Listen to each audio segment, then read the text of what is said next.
Dear students of CBSE Class 10, today we will discuss Chapter 4, Globalization and the Indian Economy from the Economic section. Listen to the discussion attentively till the end and try to solve the questions given at the end of the lecture. I am sure that it will help you to score high marks in the examination. This whole chapter has been divided into 8 topics. Let's start step by step.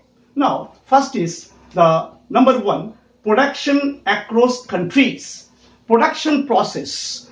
Until the middle of the 20th century, production was largely organized within the countries. India exported raw materials and foodstuff and imported finished goods. Trade was the main channel connecting distant countries. Emergence of MNCs proved to be of immense importance. MNC means a company that owns or controls production in more than one nation. Now, they set up their offices and factories where they can get cheap labor and other facilities. Local companies get benefited by the MNCs. They provide money and technology for them for cheaper and faster production. Now, topic is interlinking production across countries. Let's see.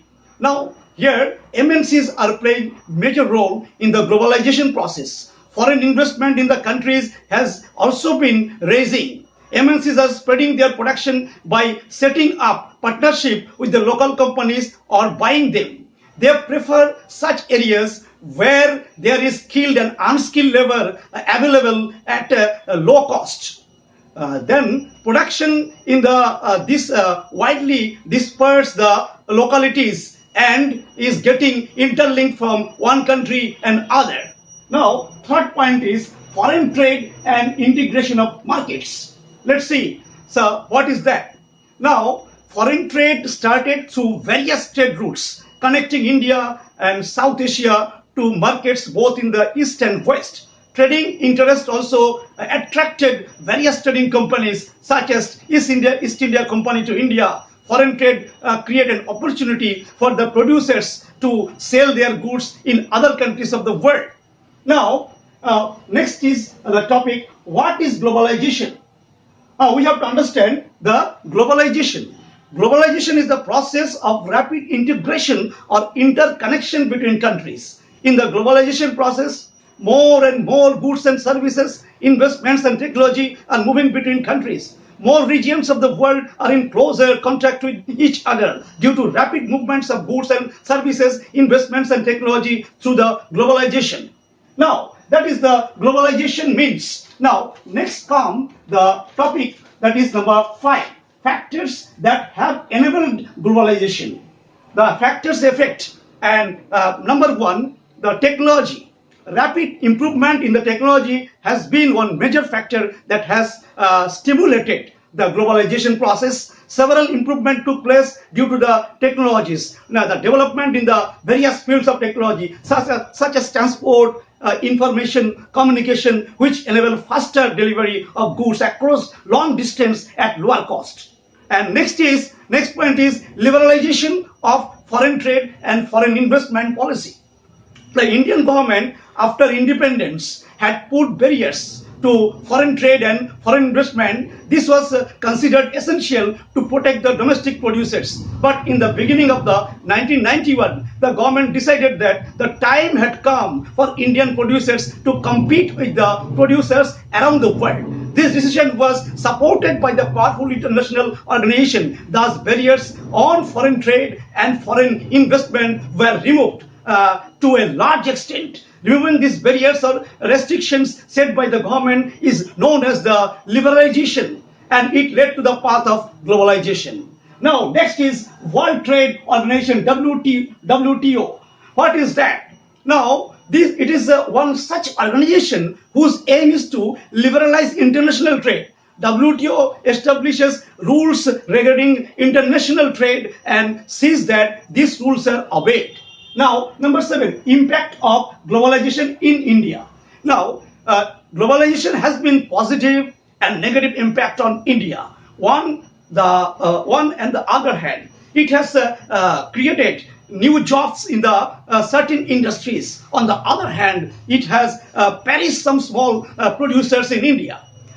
these consumers now enjoy improved quality and lower prices for several products. As a result, these people today enjoy much higher standard of living than what it was possible earlier. Now, globalization has enabled some large Indian companies to emerge as multinationals themselves, like Tata Motors, like Infosys, etc. Uncertainty in job and increasing the workload are impact of this globalization in India. Now, these are the impact of globalization in India. Next and the last topic is number 8, the struggle for fair globalization. Globalization must be fair. People with education, skill, and wealth have made the best use of the opportunities out of globalization. On the other hand, there were many people who have not shared the benefits of the globalization. In order to bring the fairness in globalization, the government can play a major role. Its policies must protect the interest, not only the rich and the powerful, but all the people in the country. For example, the government can ensure that labor laws are properly implemented and the workers get their rights. It also can negotiate at the WTO for fair rules to fight against the domination of developed countries in the WTO. People also can play an important role in the struggle for fair globalization by massive campaigns and representation. Today's lecture is over, students. The important question from this chapter. Let's see. Number 1.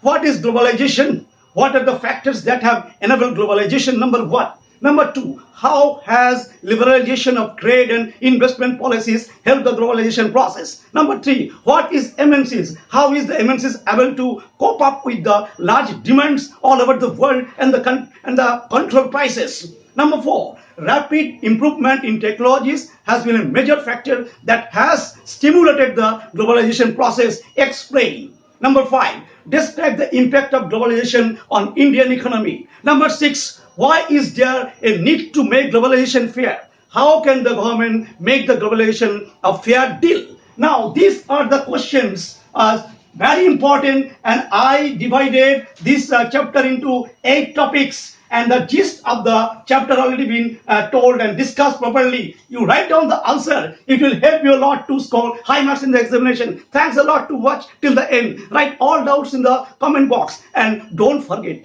to subscribe my channel. Thanking you all.